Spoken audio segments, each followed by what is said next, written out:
नमस्कार, बहुत स्वागत आप सभी का। आप देख रहे हैं आपकी बात छत्तीसगढ़ में। हूं अभिलाष मिश्रा। आज बात करेंगे अतिथि शिक्षकों की। छत्तीसगढ़ में अतिथि शिक्षकों को आज का दिन हमेशा याद रहेगा, क्योंकि विधानसभा के अंदर शिक्षा मंत्री ने कह दिया कि अतिथि शिक्षकों को नियमितीकरण करने की कोई योजना हमारी नहीं है, ना ही ऐसा कोई नियम है। अब तक अपनी उम्मीदों को पूरा परवान चढ़ाने वाले अतिथि शिक्षकों का दिल टूट गया है और वो कह रहे हैं कि हमारे साथ वादाखिलाफी हो गई है। कांग्रेस उनके समर्थन में उतर आई है। आपको बता दें कि आज विधानसभा में विक्रम मंडावी जो सदस्य हैं, उन्होंने सवाल उठाया और सवाल उठाने के बाद स्कूल शिक्षा मंत्री गजेंद्र यादव ने साफ तौर पर कह दिया कि अतिथि शिक्षकों को नियमित करने की कोई योजना नहीं है। हम उन्हें 20,000 रुपये महीने के मासिक भत्ते पर रखते हैं और यह प्रतिदिन के हिसाब से होता है। आपको बता दें, अतिथि शिक्षकों की कोई छुट्टी नहीं होती। अगर वो एक भी दिन छुट्टी कर लेंगे, उनके 20,000 के हिसाब से एवरेज लगा करके एक दिन का पैसा कट जाएगा। कई ऐसे मामले हैं जिसमें कोई बीमार है, किसी के घर में किसी की डेथ हो गई, पत्नी बीमार है, पिताजी चल बसे, अगर वो छुट्टी ले लेते हैं तो उनकी सैलरी कटती है। अब अतिथि शिक्षक इसको लेकर के लामबंद हैं। कांग्रेस उनके साथ खड़ी है और वो कांग्रेस सीधे तौर पर बीजेपी पर वादाखिलाफी का आरोप लगा रही है और कह रही है कि मोदी जी की गारंटी का क्या हुआ। पर बीजेपी कह रही है कि हमने ऐसी कोई गारंटी दी ही नहीं थी। कौन है सही, कौन है गलत और क्या होगा अब अतिथि शिक्षकों के साथ, इसी पर शुरू करते हैं आपकी बात।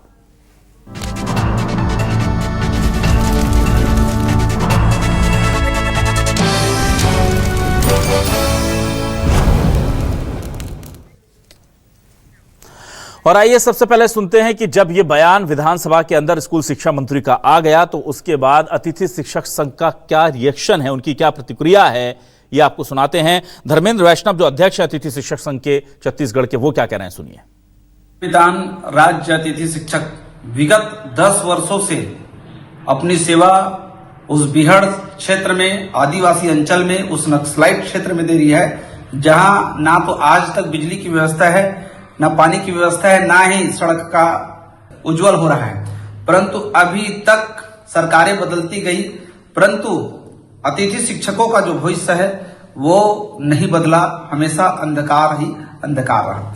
कांग्रेस के शासनकाल में हमारे लिए एक घोषणा पत्र बनाया गया कि नियमितीकरण करेंगे। घुमा घुमा करके हम लोगों को रखा जाता है कि अब करेंगे, तब करेंगे, अब करेंगे, तब करेंगे। हमारे जीवन को पूरा बर्बाद कर चुके हैं। तो इतना भी मत कीजिए आप लोग, इतना भी हम लोग को मत तड़फाइए। आप लोगों से निवेदन है, भाई प्रार्थना है, कम से कम हमारे भविष्य को बना दीजिए। और आइए सबसे पहले अब आपको इसके बाद ये बयान सुना देते हैं जिस पर ये पूरी प्रतिक्रिया आई है। ये विधानसभा के अंदर दरअसल ये मामला विक्रम मंडावी ने उठाया और फिर उमेश पटेल जो हैं वो भी मंत्री से सवाल पूछते नजर आए और मंत्री ने साफ बिल्कुल कह दिया है कि नहीं, इन्हें नियमित करने की कोई योजना नहीं है। जरा ये चर्चा जो हुई है विधानसभा के अंदर वो आपको सुनाते हैं। इससे पूछना चाहता हूं कि अतिथि शिक्षकों को सरकार हर माह कितना वेतन दे रही है? हर माह, प्रति माह कितना वेतन दे रही है? आदरणीय सभापति महोदय, सभी अतिथि शिक्षकों को प्रति माह 20,000 रुपये निर्धारित है, जो उनके अटेंडेंस के आधार पर पेमेंट होती है। क्या ये जो वेतन आप जो दे रहे हैं पूरे प्रदेश में सभी जिलों में समान है? समान है सभापति महोदय, प्रदेश में समान है। ठीक। माननीय सभापति महोदय, 2024 से अब तक कितने अतिथि शिक्षकों की भर्ती की गई है और विज्ञापन कब निकाला जाए? किसी भी कोई अगर जिले का तो दे देंगे, विवरण देंगे। सभापति महोदय, अभी कोई भी नया अतिथि शिक्षक हमने भर्ती नहीं किया। जो पुराने हैं उनको ही हम चला रहे हैं और 2022 में उनका पेमेंट हमने बढ़ाया। एक और है माननीय सभापति महोदय, क्या प्रदेश में जो कार्यरत हैं अतिथि शिक्षक हैं उनकी नियमितीकरण के लिए आप कोई योजना बना रहे हैं क्या? विभाग कोई योजना बना रहा है उनकी? ऐसी कोई योजना नहीं है, चूंकि वो अतिथि शिक्षक हैं। हम तो रेगुलर शिक्षक की भर्ती कर रहे हैं, तो अतिथि शिक्षक रखने की कोई आवश्यकता ही नहीं है। आपने कहा था कि सरकार बनने के बाद उनको नियमितीकरण होगा उनका। कहीं नहीं कहा था सभापति महोदय, कोई राज्य अतिथि शिक्षक को नियमितीकरण की बात आपने कहा था हमारे पास है भाई, मोदी गारंटी है, इसमें आपने कहा था। सदन में हमने कुछ भी नहीं कहा था सभापति महोदय। नियमितीकरण हमारी तरफ से होगा, ये आपने कहा था। इसमें माननीय मंत्री जी, मोदी जी की गारंटी का कोई मतलब नहीं है क्या? आपने गारंटी दी थी तो क्या उसको नियमित करेंगे? माननीय मंत्री जी, आपने कहा कि 20,000 रुपए प्रति माह और साथ में कह दिया अटेंडेंस, तो या तो प्रति माह 20,000 सही होगा या प्रतिदिन होगा, वो तो उसको क्लियर कर दीजिए पहले। महोदय, राज्य अतिथि शिक्षक जैसे कि कॉलेजों में ढाक के रूप में हम अतिथि प्रोफेसर रखते हैं, वैसे ही वहां की जो सालाना समिति है विषयवार शिक्षकों की हाई स्कूल हायर सेकेंडरी जो हमारे वनांचल क्षेत्र है, आदिवासी क्षेत्र है, जहां पर जो शिक्षक। तो पूरा बयान हमने आपको इसलिए सुनाया दोनों की बातचीत ताकि स्थिति स्पष्ट हो जाए कि अतिथि शिक्षकों की स्थिति क्या है। अब इसको लेकर के सवाल क्या उठ रहे हैं, ये सवाल आपको दिखाते हैं। सवाल देखिए हमारे आपके टेलीविजन स्क्रीन पर, ये रहे सवाल। अतिथि शिक्षकों की नौकरी नहीं होगी पक्की, मंत्री बोले अतिथि शिक्षकों को नियमित करने की योजना ही नहीं। अतिथि शिक्षक बोले मोदी की गारंटी भी नहीं हो रही पूरी, सरकार बोली हमने कभी यह घोषणा नहीं की। कांग्रेस बोली वादा खिलाफी की हो गई इंतहा, बीजेपी बोली हमने सबका ख्याल रखा। छत्तीसगढ़ में अतिथि शिक्षकों की उम्मीद टूटी, मंत्री बोले नियमितीकरण की मांग पूरी नहीं होगी। हमारे साथ तीन खास मेहमान जुड़ रहे हैं, सीधे रुक कर लेता हूं। बीजेपी से वरिष्ठ नेता प्रवक्ता राजीव चक्रवर्ती साहब हमारे साथ जुड़ गए हैं। राजीव जी बहुत स्वागत करता हूं आपका। डॉक्टर अजय साहू कांग्रेस से वरिष्ठ नेता प्रवक्ता हमारे साथ जुड़ गए हैं। अजय जी बहुत स्वागत है आपका भी। और धर्मेंद्र वैष्णव अध्यक्ष हैं अतिथि शिक्षक संघ के छत्तीसगढ़ से, वो भी हमारे साथ जुड़ गए हैं। धर्मेंद्र जी आपका भी बहुत स्वागत है। धर्मेंद्र जी पहले तो ये बात स्पष्ट कर दें कि क्या सरकार ने या बीजेपी ने, पार्टी ने या सरकार, दोनों की बात कर रहा हूं, किसी ने आपसे ऐसा कोई वादा किया है और कोई प्रूफ है कि आप लोगों को नियमित किया जाएगा, क्योंकि वादा खिलाफी का आरोप लग रहा है बीजेपी पर? जी जी जी धन्यवाद आपका कि आपने हमारे मुद्दे को अपने न्यूज में रखे, इसलिए बहुत बहुत धन्यवाद आपका। आपको बता दें कांग्रेस के शासनकाल चल रहा था, उस समय माननीय ओपी चौधरी जी जो अभी वित्त मंत्री है वो हमारे आंदोलन में आते हैं और बढ़ चढ़ के हिस्सा लेते हैं। और उन्होंने फुल तरीके से हम लोग को बोले थे कि जैसे ही हमारा सरकार आएगा भाई, तो मैं मंत्री बनूं या विधायक बनूं या ना बनूं, परंतु आपका काम होगा। उसके बाद विजय बघेल जी, विजय बघेल जी जो कार्ड छपाए उसमें और मोदी के गारंटी वाले कागज में वो स्पष्ट तरीके से हमारा नाम लिखवाए कि जैसे ही हमारा सरकार बनता है हम जो है प्राथमिकता के साथ आप विद्यामितान राज्य अतिथि शिक्षक को नियमितीकरण करेंगे। क्यों? क्योंकि आप लोग बिहड़ क्षेत्र में, उस आदिवासी वाले अंचल क्षेत्र में जहां पे ना बिजली है ना पानी की व्यवस्था है, वहां पे हमारे बच्चों को पढ़ा रहे, लिखा रहे हो, गुणवत्ता को दे रहे हो, ये सरकार नहीं समझ रही है। परंतु हमारी सरकार आएगी तो हम इस पर पहले प्राथमिकता के साथ आपको हम नियमितीकरण करेंगे। आज मैं वीडियो दिखा दूंगा, यहाँ तक शिक्षा मंत्री लेटर लिखे हैं और माननीय सीएम जी भी लेटर लिखे हैं। गौरव जो वहां के सचिव हैं उनके द्वारा भी पत्र जारी हुए हैं सर। उसके बावजूद इस प्रकार का नाटक जो अभी सदन में चला है, ये बहुत ही दयनीय स्थिति पैदा कर रही है। हम लोगों का भाई, हम लोग भी गरीब आदमी हैं, छोटे छोटे बच्चे हैं और इस कारण से हम लोग यहाँ पढ़ा रहे हैं बस्तर जैसे आदिवासी अंचल क्षेत्र में कि क्यों कल चल के हमारा भविष्य बने करके। और ये लोग भविष्य को बर्बाद करने में तुले हैं। ये नेता लोग ने बहुत बड़ा विचित्र स्थिति हम लोग का पैदा हो गया है कि हम मरे कि बचे कि कहाँ जाए, ये समझ नहीं आ रहा है हम लोग। चलिए ठीक है, मैं आ जाता हूं जल्दी से। ठीक है अजय जी, देखिए यहां पर यह कहा जा रहा है, शिक्षा मंत्री ने कहा कि हमने ऐसी कोई घोषणा नहीं की थी, तो उमेश पटेल जी बोले और विक्रम जी बोले कि नहीं हमारे पास है, मोदी की गारंटी में आपने पर्चे छपवाए थे, वो पर्चा भी हाथ में ले उन्होंने विधानसभा के सदन में दिखाया। फिर उन्होंने कहा कि हमने सदन के अंदर कोई घोषणा नहीं की थी। अब दिक्कत यह है कि मंच पर जाकर के नेताजी बोल दें, फिर एक दूसरे पर्चे में छपवा दें, लेकिन ऑफिशियली संकल्प पत्र मोदी की गारंटी के नाम से जो आया था उसमें शायद नहीं है, मुझे ये कंफर्मेशन नहीं है, ऑफिशियल जो बाद में लेटर बना था। पर्चे छपे जरूर होंगे, उसके लिए मेरे पास जानकारी नहीं है, अब उसमें क्या था क्या नहीं मुझे नहीं पता। लेकिन ऐसे में अब तो ये फिर बड़ा विरोधाभास हो जाएगा ना, तकनीकी तौर पर बीजेपी वादा खिलाफी कर रही है या नहीं, पहले तो ये स्पष्ट होना चाहिए।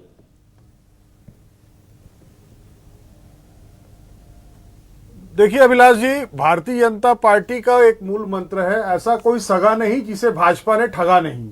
इसी मूल मंत्र के साथ भारतीय जनता पार्टी राजनीति करती है। सत्ता में आने से पहले भारतीय जनता पार्टी का चाल चरित्र और चेहरा दूसरा होता है। सत्ता में आ जाने के बाद, सत्ता प्राप्ति के बाद वो छत्तीसगढ़ के लोगों को जो है वो कीड़े मकोड़े की तरह समझने लगती है। चाहे इस प्रदेश का किसान हो या चाहे इस प्रदेश का के जो जनता के सेवक है, नौकरशाह जो है, चाहे किसी की भी बात कर लें। ऐसा आज आप धरना स्थल पर जाकर के देखिए, बहुत सारे लोग जो है, हर विभाग के लोग धरना दे रहे हैं। सरकार के खिलाफ आक्रोश की कोई कमी नहीं दिखाई देती। लेकिन इस प्रदेश के अंदर जो अतिथि शिक्षक का मसला आज उठा है, ये सही बात है कि मोदी की गारंटी के नाम पर इन्होंने इस प्रदेश के लोगों को ठगने का काम किया। मोदी की गारंटी जो सरकार पूरी नहीं कर सक रही है, उस सरकार के बारे में क्या कहा जाएगा। मंत्री जी सदन के अंदर खड़े होकर के सरासर झूठ बोलने का काम कर रहे हैं और इनके धरना स्थलों पर जाकर के उन्होंने कहा था, ओपी चौधरी की जो बात आ रही है उन्होंने जाकर के कहा था, वो वीडियो भी सोशल मीडिया में है, ऐसी कोई बात नहीं है। ये सब चीजें जो पब्लिक डोमेन में है, लेकिन आज ये है, ये उसी तरह से मुकर रहे हैं जिस तरीके से माननीय प्रधानमंत्री जी प्रधानमंत्री बनने से पहले छत्तीसगढ़ आए थे और उन्होंने कहा था कि जब काला धन आएगा तो हर एक के खाते में 15-15 लाख आएंगे, और उसके बाद जब ये प्रधानमंत्री बन जाते हैं तो माननीय अमित शाह जी कहते हैं, गृह मंत्री जी, अरे वो तो चुनाव के समय का जुमला था। तो मुझे ऐसा लगता है उसी पद चिन्हों पर चलते हुए शिक्षा मंत्री गजेंद्र यादव जो हैं वो उसी बातों को दोहराने का प्रयास कर रहे हैं। ये इनका चेहरा जो है, ये चाल चेहरा और चरित्र जो है वो पहली बार देखने को नहीं मिल रहा है। ये आदतन इस तरीके के लोग हैं, लोगों को बरगलाना, झूठ बोलना, ये इनकी आदत है। प्रदेश के अंदर 56,000 शिक्षकों की कमी है, और बस्तर जैसे सुदूर अंचल में अगर कोई अतिथि शिक्षक पढ़ाने का काम कर रहा है, आप अगर उसे 20,000 रुपए दे रहे हैं, वो भी अटेंडेंस के आधार पर, तो ये बहुत दुर्भाग्यजनक है। ठीक है छत्तीसगढ़ का भविष्य अजय जी, ठीक है अजय जी, ठीक है अजय जी आप रुक जाइए। अजय जी आप रुकेंगे नहीं, फिर मैं अच्छा आप ये बताइए, इन्होंने तो नहीं किया, इनके तो बचे हैं टाइम। आपने किया था क्या 2018 के घोषणा पत्र में अतिथि शिक्षकों को नियमित करने का वादा किया था कि नहीं? देखिए, हमने तो संविलियन करने की बात की थी अभिलाष जी, हमने शिक्षा कर्मियों के संविलियन की बात की थी और हमने संविलियन किया था। हमने तो शिक्षा कर्मियों के एक प्रतिनिधि को विधायक बनाया था। आपने अतिथि शिक्षकों को नियमित करने का वादा किया था या नहीं 2018 में डॉक्टर अजय साहू जी? हमने 2000 अभिलाष जी, हाँ, हमने उनके मानदेय को बढ़ाया था। आपने अतिथि शिक्षकों को नियमित करने का वादा किया था या नहीं? नहीं किया था, हमने वादा नहीं किया। लो धर्मेंद्र जी, आप तो कहीं के नहीं रहे। बीजेपी कह रही हमने वादा नहीं किया, कांग्रेस कह रही हमने वादा नहीं किया। अब कहां जाएंगे आप? अब राजीव चक्रवर्ती जी से पूछ लेते हैं। राजीव जी, वादा किया था कि नहीं, पहले तो यही तय हो जाए, फिर क्या करेंगे बाद में होगा। पहले किया था क्या, वो पूछ लेते हैं। वादा हुआ था क्या सर? विद्या ददाति विनयम, विनयम ददाति पात्रताम। अब ये श्लोक है, तो भारतीय जनता पार्टी जो वादा करती है उसे पूरा करती है, मन प्राण वचन लगाकर करती है। राम मंदिर हो, 370 हो, तमाम विघ्नों के बावजूद भी, सीमा पार आतंकवाद हो, लाल आतंकवाद हो, जो वादा करते हैं उसे पूरा करते हैं। दूसरी बात, जो अभी तकरीर कर रहे थे अजय जी की ये किसे सगा नहीं ठगा नहीं, तो मैं ये बता दूं कि जो दिग्विजय सिंह जी ने जो फार्मूला लाया था, अतिथि शिक्षक, शिक्षक कर्मी, गुरुजी गारंटी योजना, शिक्षा की गारंटी योजना, तमाम तरह की योजना, उस योजना के बाद अगर शिक्षक कर्मियों को किसी ने नियमित किया था तो डॉक्टर रमन सिंह जी की सरकार ने किया था। और आज हमारी विष्णुदेव जी की सरकार है जो 5,000 शिक्षकों की भर्ती निकालने जा रही है, और उसमें अहर्ता भी डाली गई है कि जो शिक्षा गारंटी या अतिथि शिक्षक है उनको भी वरीयता दी जाएगी अगर वो आयु सीमा में आते हैं। तो तीसरी बात बताता हूं अभिलाष जी, इस प्रकार से जो कांग्रेस कहती है कि इन्होंने कुछ नहीं किया, आज जो विधानसभा में जो नोकझोंक हुआ, तो बिल्कुल शिक्षा के गुणवत्ता के प्रति, शिक्षकों के प्रति और जो छात्र हैं उनके प्रति कि उन्हें गुणवत्ता युक्त शिक्षा मिला, उसके प्रति बहुत गंभीर है। और मैं तो खुद जो हमारी जो स्टैंड ऑफ चार्टर जो डिमांड था, जो हम जनता जनार्दन के पास गए कि किसानों को उपज का मूल्य मिलेगा से लेकर तमाम जो हमारी जो चुनावी घोषणा पत्र थी, वहां पे किसी भी बिंदु में यह नहीं लिखा कि अतिथि शिक्षकों को दिया जाएगा, क्योंकि एक सुप्रीम कोर्ट का गाइडलाइन है कि जो रेगुलराइजेशन है, जो नियमितीकरण है, उसमें कुछ कंडिकाएं दी गई है कि किस कंडीशन में आपको नियुक्त किया गया है, उसके कुछ बिंदु तय किए गए हैं। अब उस बिंदु में अगर वो अहर्ता होगा तो होगा, लेकिन जहां तक मेरी जानकारी है उस बिंदु में अतिथि शिक्षक शायद नहीं आते हैं। ठीक, लेकिन अतिथि शिक्षक बंधुओं का पूरा सम्मान है, वो विषम परिस्थिति में भी पढ़ाते हैं। राजीव जी ठीक है, नहीं आते हैं, अब सम्मान है वो अलग चीज है, नहीं आते हैं और आपने कोई वादा भी नहीं किया था, ठीक है, ये चीज स्पष्ट हो गई। हाँ, लेकिन एक चीज राजीव जी, कोर्ट का भी गाइडलाइन है, बिल्कुल गाइडलाइन है सर। राजीव जी, ये ओपी चौधरी जी को सुप्रीम कोर्ट की गाइडलाइन नहीं पता थी क्या जी, जो ये बोल रहे हैं? या तो आप बोल दीजिए धर्मेंद्र जी झूठ बोल रहे हैं। ओपी चौधरी जी जहां तक गए थे मुझे ध्यान है,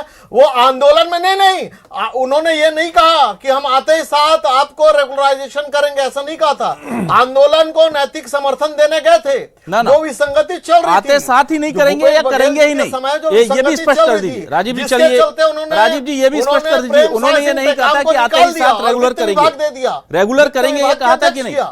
एक मिनट राजीव जी, आप कह रहे हैं रेगुलर उन्होंने कहा था, नहीं कहा था, नहीं कहा था, ठीक है, नहीं कहा था। धर्मेंद्र जी माफी वो चाहूंगा, नैतिक समर्थन देने कांग्रेस ने तमाम पल्ला झाड़ आंदोलन लिया में आपसे, जाते थे। ठीक है राजीव जी, तमाम और बीजेपी ने भी आंदोलन में झाड़ लिया जाते थे। पल्ला। अब आप पर्चा कोई हो, कोई सबूत बल्कि हो तो कांग्रेस दिखाइए ने भाई। जो विसंगति पैदा की, ठीक ठीक ठीक ठीक है, एक मिनट, अब मैं जी, धर्मेंद्र जी, जी के पास आ रहा हूँ, भैया, क्योंकि धर्मेंद्र जी कोट कर रहे जी, हैं। जी, एक मिनट राजीव मैं- जी, भैया, राजीव जी एक शांत मिनट, रहो, हाँ शांत बोलिए रहो। किसी भी धर्मेंद्र। कंडी ठीक, शांत रहो, हाँ शांत रहिए। मैं आप सबको कांग्रेस का भी दिखा दूंगा पर्चा और बीजेपी का भी पर्चा दिखा दूंगा और हमारे वर्तमान वित्त मंत्री उसके वीडियो भी दिखा दूंगा आपको। तो मेरे पास सबूत है, सबूत का कोई दिक्कत नहीं है। एक चीज आप लोग विचार करिए, अभी जब हम लोग 2016 से पढ़ा रहे हैं कहा बस्तर के आदिवासी अंचल में आकर के, उसके बाद आत्मानंद में ही अतिथि शिक्षक चालू होता है, उसका भी हमारे जैसा ही हम लोग जितना पढ़े हैं पीजी प्लस बीएड है, वो लोग भी हैं उसमें। हम लोग तो विशेष शिक्षक भी हैं, जैसे इंग्लिश है, मैथ्स है, फिजिक्स है, केमिस्ट्री, इस विषय वाले हैं। और आत्मानंद में जो अतिथि शिक्षक है वो सब प्रकार के शिक्षक है। अब उनको मिलता है भाई 38,100, हमको मिलता है 20,000, और हम लोग आदिवासी अंचल क्षेत्र में हैं, उन लोग को 33 CL मिलता है। हर प्रकार की छुट्टी का प्रावधान है, वो भी अतिथि शिक्षक है, हम भी अतिथि शिक्षक है। तो भेदभाव क्यों किया जाता है? दूसरी बात, आप जैसे हाई कोर्ट का हवाला दिए, तो हम लोग समान काम समान वेतन का जो है केस हमने जीत चुका है, और जीत करके हमारे माननीय मुख्यमंत्री जी को, शिक्षा मंत्री जी को और जितने महा मंत्रालय में अधिकारी बैठे हैं उसको दे चुके हैं। बावजूद भी हमारे साथ दुर्व्यवहार क्यों किया जा रहा है भाई? जो शासन तय करते हैं, सब चीज है हमारे पास, उसके बावजूद ये सब चीज जो बोला जा रहा है भैया वो गलत है। 20,000 में भाई 10 साल हमने हमारी जवानी खोए हैं। आप लोग को क्या है, अपने नेतागिरी में किसी भी तरीके से पैसा कमा लेते हैं। हम लोग दो पैसे के लिए तरस में हैं यार, हमारे बच्चे को कैसे पढ़ाते हैं, कैसे करते हैं। हमारे बच्चे का तबीयत खराब होते हैं ना, तो 2 रुपया हमारे पास नहीं रहता है। ना और धर्मेंद्र जी, धर्मेंद्र जी का काम नहीं है। धर्मेंद्र जी 10 साल से आप काम कर रहे हैं, कभी ऐसा होता है कि बीबी या बेटे की तबीयत खराब हो गई, उसको डॉक्टर के पास ले जाना पड़ा या एडमिट करा दिया, खुद बीमार हो गए, तो क्या सैलरी मिलती है कि कट जाती है? बताइए। सर सैलरी कट जाता है। मेरे बाप मेरा खत्म हुआ सर, छुट्टी लेकर के गया, मेरा सैलरी काट दिए। एक मैडम जो है दंतेवाड़ी के मैडम, हाथ कट गया सर स्कूल जाते जाते, 2.5 महीने तक हॉस्पिटल में भर्ती रहे, उसको 2 रुपया का सहयोग नहीं मिला शासन की तरफ से, और उसका वेतन भी काट दिया सर। ये निर्दयी सरकार, जैसे संवेदनशील सरकार कहते हैं, और हमारे साथ ये निर्दयी व्यवहार करते हैं। समझना चाहिए हर व्यक्ति को छुट्टी का प्रावधान होता है, हमको 1 दिन का छुट्टी नहीं मिलता है सर। ठीक, अजय जी, डॉक्टर अजय साहू जी, आपके पास आता हूं और बहुत ईमानदारी से एक सवाल करता हूं। धर्मेंद्र वैष्णव जी कह रहे हैं हमारे पास आपका भी पर्चा है, बीजेपी का भी पर्चा है और बयान भी हैं, मैं उस पर ना भी जाऊं, लेकिन एक बात बताइए कि अगर आपने कमिटमेंट की थी और अब विपक्ष में रह करके नहीं स्वीकार कर पा रहे हैं कि हाँ हमने कमिटमेंट की थी, चाहे वो ओरल ही की हो, क्योंकि नेता, जब बड़ा नेता किसी आंदोलन प्रदर्शनकारियों के बीच या आंदोलनकारियों के बीच पहुंचता है तो वो उम्मीद बनकर पहुंचता है, लोगों को लगता है इतना बड़ा नेता बोल रहा है तो होगा पूरा। वो नहीं बोलता है कि लिखित में दीजिए, साइन कीजिए, फोटो खिंचाइए, वीडियो रिकॉर्डिंग कराइए। कहां करते हैं सर ये लोग? नेताजी चले आते हैं, बोल देते हो जाएगा, वो मान लेते हैं, चले जाते हैं घर। जब आप विपक्ष में रह करके साहस नहीं कर पा रहे हैं ये बात मानने का कि आपने कभी उन्हें नियमित करने की बात कही थी, तो आप फिर सत्ता पक्ष पर कैसे आरोप लगा सकते हैं? पहला पॉइंट ये कि अगर आप वादा कर करके पलट सकते हैं, अगर पलटे हैं तो वो भी पलटेंगे साहब। और अगर आपने वादा किया ही नहीं था तो जो काम आपने नहीं किया 5 साल सत्ता में रहकर, आप क्यों चाहते हैं वो काम बीजेपी करे? आपको जरूरी नहीं लगा, अब इनके लिए वो सबसे ज्यादा जरूरी क्यों लग रहा है आपको?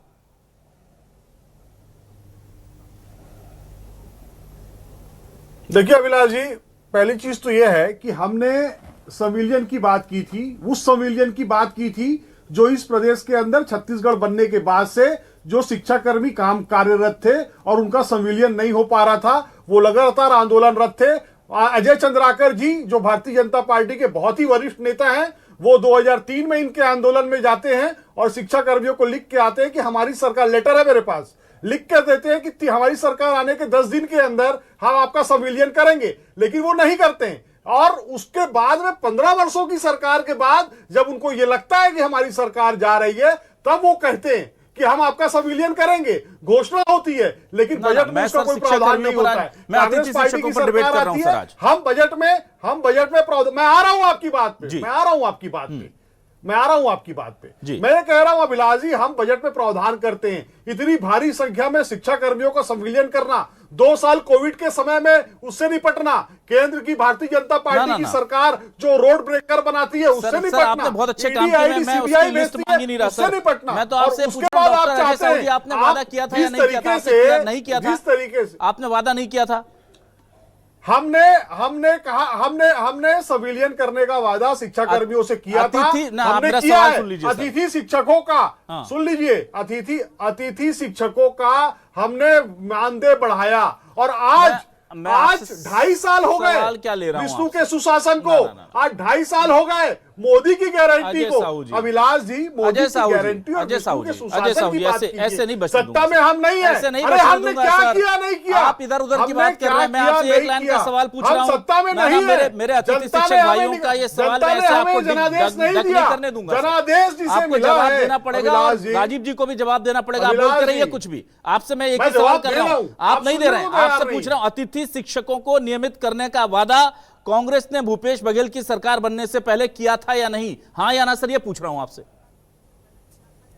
हमने अतिथि शिक्षकों का वेतनमान बढ़ाया, लेकिन हमने नियमित करने का वायदा नहीं किया। नहीं किया, बस खत्म। ठीक है, नहीं किया, कहा था, मान लिया। ना ठीक है, आपने नहीं किया, मैं मान गया। अब आप जो काम आपने 5 सालों में करना मुनासिब नहीं समझा, लेकिन अभिलाष जी, एक मिनट रुकिए, आपने जो काम 5 सालों में पूरा करना मुनासिब नहीं समझा, वो काम आप राजीव जी से क्या चाहते हैं? 2.5 साल हो गए, 2.5 साल बाद आप 5 साल पुरानी बात कर रहे हैं। तो आज जो सरकार है उसकी जवाबदेही क्या है? बिल्कुल है। मैं ये कह रहा हूं कि जो काम आपको जरूरी नहीं लगा 5 साल में, वो अब आपको इतना जरूरी क्यों लग रहा है? मेरा सवाल आपसे है, राजीव जी से भी मैं उनका सवाल लूंगा। मेरा सवाल आपसे है कि अब अचानक इतना जरूरी क्यों लग रहा है? हमें जरूरी लगा, हमारे अभिलाष जी, हमें तब भी जरूरी लगा, हमें आज भी जरूरी लग रहा है। लेकिन उस समय की जो परिस्थितियां थी छत्तीसगढ़ प्रदेश की, वो ऐसी नहीं थी। तो हमारा जो वित्त विभाग था वो हमें इसकी अनुमति नहीं दे रहा था। हम हमारे हाथ बंधे हुए थे। हमारा 55,000 करोड़ रुपया नरेंद्र मोदी की सरकार दबा के बैठी थी।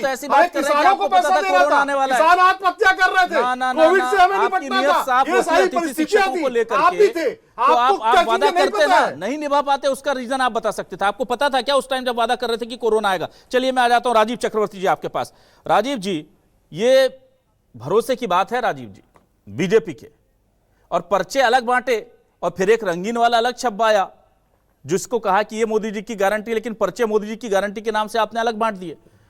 तो ये तो गड़बड़ है। आप कांग्रेस वाले तो नहीं बांट गए कहीं? आप कल को कहने लगे हो कि बीजेपी के नाम से कांग्रेस वाले हमारे पर्चे बांट गए थे ताकि सत्ता में आने के बाद हमें घेर सके? ऐसा तो नहीं है। या आपको लग रहा है धर्मेंद्र वैष्णव जी खालिश झूठ बोल रहे हैं ये बोल करके कि चाहे ओपीजी हो या वो पर्चे वाली बात जो कह रहे हैं कि उन्होंने आकर कहा था? नहीं।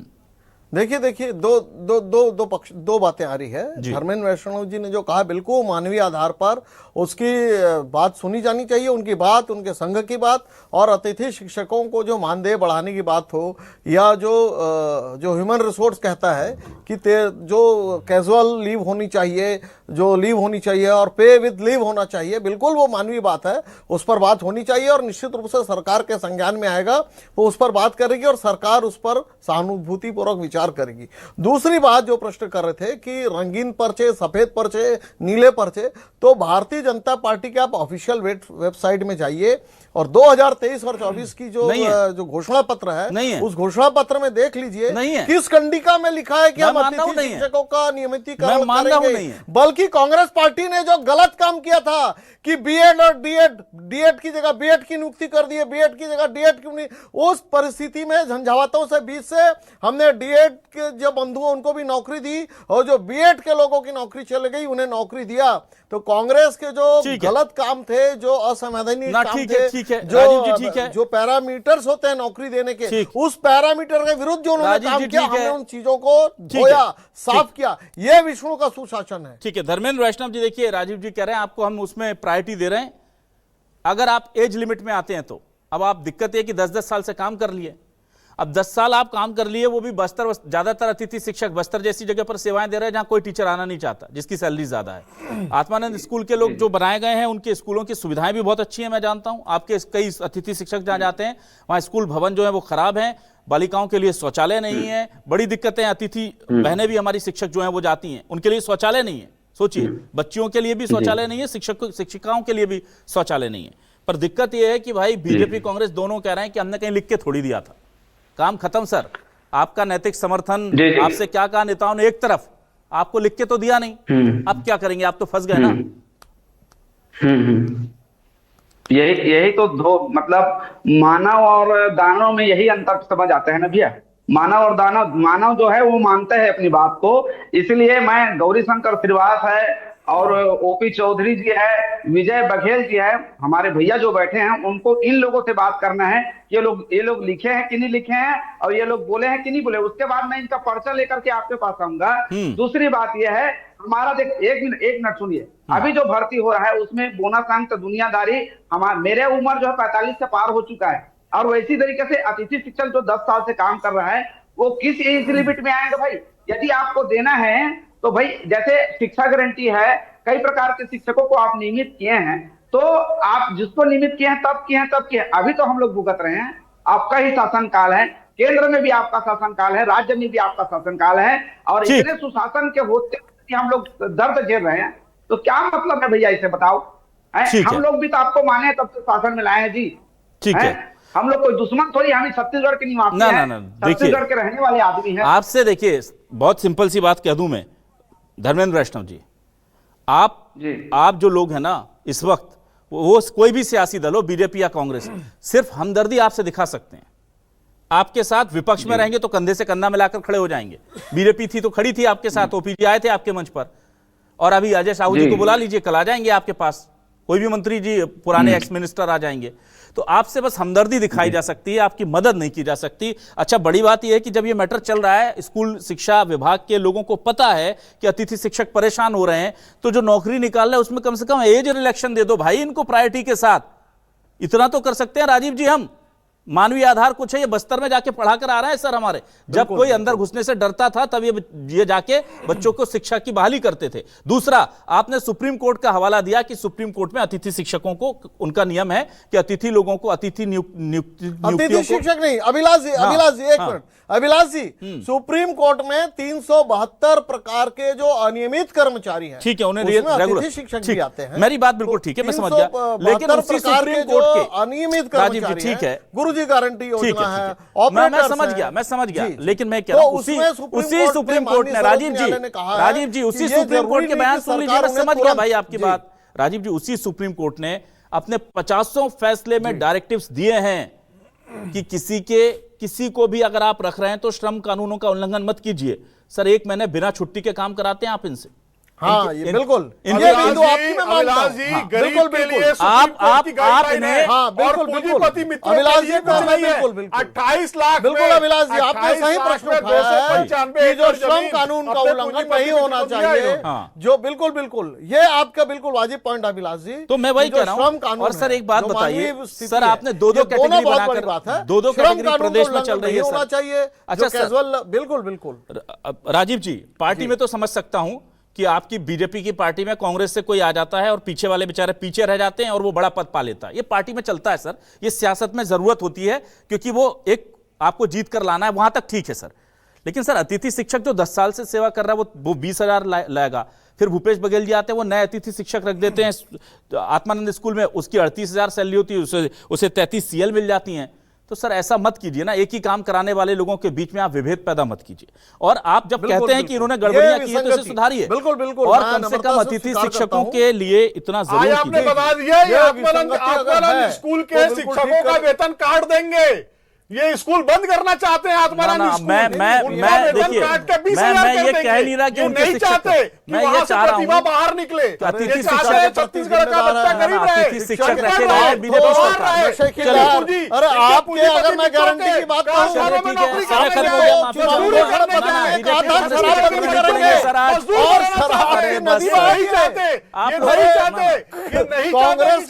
नहीं, आप लोग देखिए, डॉक्टर अजय साहू और राजीव जी, आप कुछ मत बोलिए ना, मेरी बात सुन लीजिए, फिर आप कुछ नहीं बोलेंगे, आप कुछ बोलेंगे नहीं उसके बाद। अरे सर आप लोगों के बोलने का, राजीव जी, राजीव जी, अजय जी सुनिए, तो अब आप लोग जो इतना बोल रहे हैं, मुझे बड़ा दुख हो रहा है कहते हुए कि इसकी वैल्यू क्या रह गई सर, जब आप ये कह देते हैं कि हमारे नेताओं ने क्या बोला क्या नहीं बोला, हमने लिख के क्या दिया। तो अब ऐसा लग रहा है कि अगली बार तो डिबेट आपसे कराया जाएगा तो आपने जो बोला उस पर हमको साइन लेना पड़ेगा, वरना 6 महीने बाद जाके बीजेपी पार्टी कह देगी कि हमारे नेता ने बोला था लेकिन हमने लिख के दिया था क्या। सर ऐसा नहीं होता सियासत में। आप सत्ता में आते हैं, आप जनप्रतिनिधि हैं, जनता के बीच जाते हैं। आप अगर नैतिक समर्थन भी दे रहे थे अतिथि शिक्षकों को, राजीव जी आप नैतिक समर्थन भी दे रहे थे अतिथि शिक्षकों को, तो उस दिन से आज तक अतिथि शिक्षकों के लिए क्या किया आपने? नैतिक समर्थन दिया था, ओपी चौधरी जी ने, बताइए क्या किया उन्होंने? किया कुछ? बताइए। अरे बुला के बात तक नहीं किया, बुला करके बैठ के बात करने के लायक नहीं समझा। अरे पूंजीपति के जब होगा सर धन्यवाद देंगे आपको, क्या काम करेगी? जब होगा तब धन्यवाद देंगे।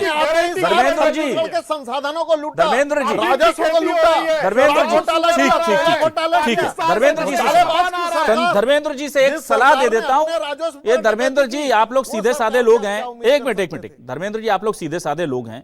आप लोग स्कूलों में पढ़ाने में आने जाने में थक जाते हैं, फिर छुट्टी नहीं मिलती तो घर के काम भी करने होते हैं। आप समझ नहीं पा रहे हैं छत्तीसगढ़ की सियासत को। अब कोई नेताजी आए ना तो मेरी हाथ जोड़ के विनती है, उनसे एक 50 रुपए के स्टाम्प पेपर पे दस्तखत कराइए, उनका फोटो खींचिए। आपके पास कैमरा नहीं, न्यूज़ 24 की टीम हम भेजेंगे, आप बोलिए नेताजी आए साहब, ये कुछ बोल के जाएंगे, पलट जाएंगे, कल को जीत जाएंगे। तो ये बहुत ध्यान रखिए कि कोई भी आपसे जो कमिटमेंट कर रहा है उसको रिटर्न में लीजिए और 5 लोगों का पंचनामा बनवाइए और उसमें कांग्रेस बीजेपी सबको बुलाइए, क्योंकि अब ऐसे भरोसा करने वाले अब क्या करें? मतलब भरोसा आपने कर लिया, ये गलती आपकी है। ये मैं सीधे बोल रहा हूं, ये अतिथि शिक्षकों की गलती है कि पहले आपने कांग्रेस पर भरोसा कर लिया, फिर बीजेपी पर कर लिया, और तकनीकी तौर पर हम लड़ नहीं पा रहे हैं आपके लिए, मुझे बड़ा दुख है। नैतिक तौर पर न्यूज़ 24 का पूरा परिवार अतिथि शिक्षकों के साथ है। बहुत शुक्रिया धर्मेंद्र वैष्णव जी, डॉक्टर अजय साहू जी, राजीव चक्रवर्ती जी हमारे साथ जुड़ने के लिए, इस डिबेट का हिस्सा बनने के लिए। तमाम दर्शकों का शुक्रिया। नमस्कार।